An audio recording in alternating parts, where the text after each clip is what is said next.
Halo, selamat pagi, siang, sore, malam, dan dini hari. Kawan pajak yang luar biasa. Oke, kali ini Cortex masih juga menimbulkan error dari hari ke hari. Ini hampir 2 bulan guys ya. Kedua bulan berjalan di Februari tanggal 14.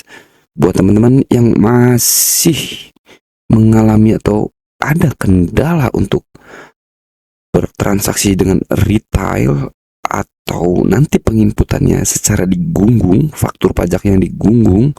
Nah, sebenarnya XML-nya itu sudah disediakan guys ya dari DJP. Silakan teman-teman unduh saja di laman DJP situs resminya guys ya, dan atau pula penyedia-penyedia XML yang legalitasnya dipercaya. Oke, nah ini draftnya seperti ini guys ya. Dan saya sendiri download dari DJP langsung. Dan saya pun alhamdulillah sudah sukses untuk mengunggah file XML ke menu PPN yang digunggung. Oke, kita kembali lagi ke tutorial guys ya.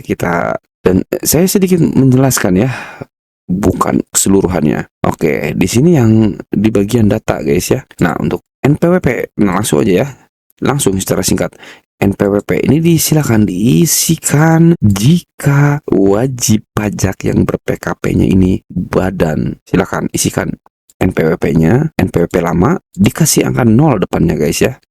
Oke, next ya. Masa pajak. Nah, ini karena saya melaporkan untuk bulan Januari jadi 01. Silakan ya nanti di bulan 2 ganti 02. Nah, ini tahun pajaknya guys, 2025. Oke. Nah, di sini guys yang banyak sekali pertanyaan, TRX kode. Nah, di sini kita kembali lagi guys ya, sebagai PKP yang tidak mendapatkan fasilitas apapun dan kita bertransaksi dengan retail ya, atau mengecer ke end user dan itu tidak ada fasilitas apa-apa, maka silahkan teman-teman pilih normal. Nah, jangan menanyakan untuk 78 dan no VAT. 7 itu yang 78 ini yang mendapatkan fasilitas guys ya, no VAT tanpa dipungut pajak. Nah, jadi kita serahkan ke normal saja ya. Ini biarkan di normal jika kawan pajak PKP yang tanpa fasilitas. Next, ke buyer name. Nah, ini boleh diisikan strip aja guys ya.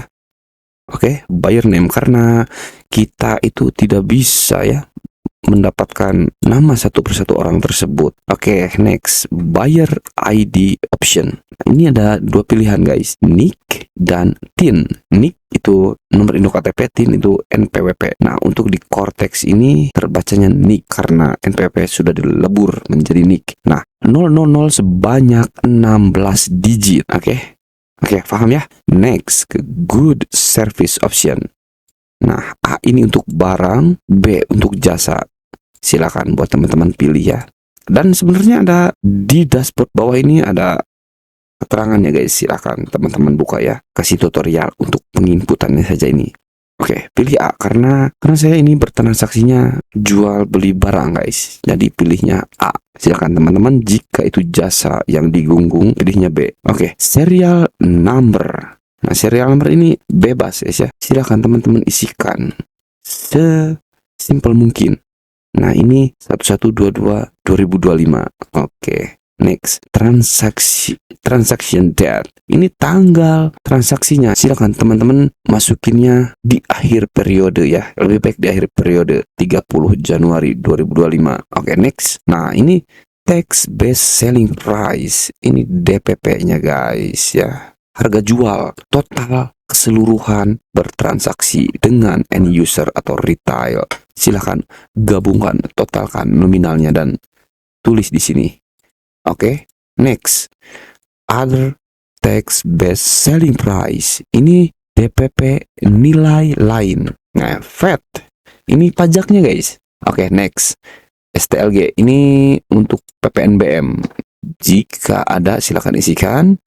Dan jika tidak ada, ya, jika tidak ada PPNBM barang mewah, diisi angka 0. Oke, next. info. Oke. Nah, isi oke. Oke guys, buat menghindari error, sebaiknya kawan-kawan pajak yang luar biasa ikuti draftnya seperti ini. Nah, kalau memang kita unduh pertama kali secara default dari situs DJP resmi, ini kolomnya akan banyak sekali, ya. Akan seperti ini. Kolomnya akan seperti ini, banyak sekali. Nah, buat teman-teman pasti ini dihapus satu ini ya. Ini, dan kolomnya masih ada. Nah, itu kebanyakannya error. Nah, oke, maka drag dan delete. Biarkan satu kolom seperti ini. Oke. Nah, sedikit paham ya, dan pasti itu Aing sudah membuktikannya guys ya, dan itu sukses. Nah, setelah itu ke menu developer untuk menyimpan sebagai XML-nya guys. Oke. Developer export. Ingat guys, ini kolomnya seperti ini, sesimpel ini ya. Jangan sampai ada baris-baris di sini, dihapus ya. Delete. Oke. Kita langsung developer export. Nah, silakan simpan ya di dokumen, atau silakan simpan di folder mana kawan pajak sukanya. Oke. Nah, setelah di save menjadi XML, langsung kita ke menu uploadnya guys ya, ke menu unggah file XML. Ya, oke. Kita masuk ke menu unggah upload XML. Terpampang guys. Ya, ini keterangannya. Nah, tadi sama. Oke. Nah, tadi saya memilih normal guys ya. Jadi pilih di paling atas unggahannya, karena penyerahan yang PPN atau PPN dan PPNBM-nya harus dipungut sendiri dengan faktur pajak yang dilaporkan secara digunggung. Nah, ini yang normal ya. Nah, 7, 8 seperti ini guys. Penyerahan dapat fasilitas. 8 mendapat fasilitas. Nah, jadi paham kan? Oke. Pilih normal yang PKP-nya tidak memiliki fasilitas. Nah, silakan sobat pajak, kawan pajak yang luar biasa, unggah XML, add exiting. Nah, di mana tadi kawan pajak menyimpan file XML-nya? Nah, lihat di sini sudah tertera angka. Berarti ini sudah sukses. Oke. Silakan hitung setor lapor sesuai dengan batas waktu yang ditentukan oleh Direktorat Jenderal Pajak Cortex. Oke, sampai berjumpa lagi di tutorial-tutorial singkat yang sesuai dengan case yang saya alami. Dan sampai berjumpa di video-video selanjutnya.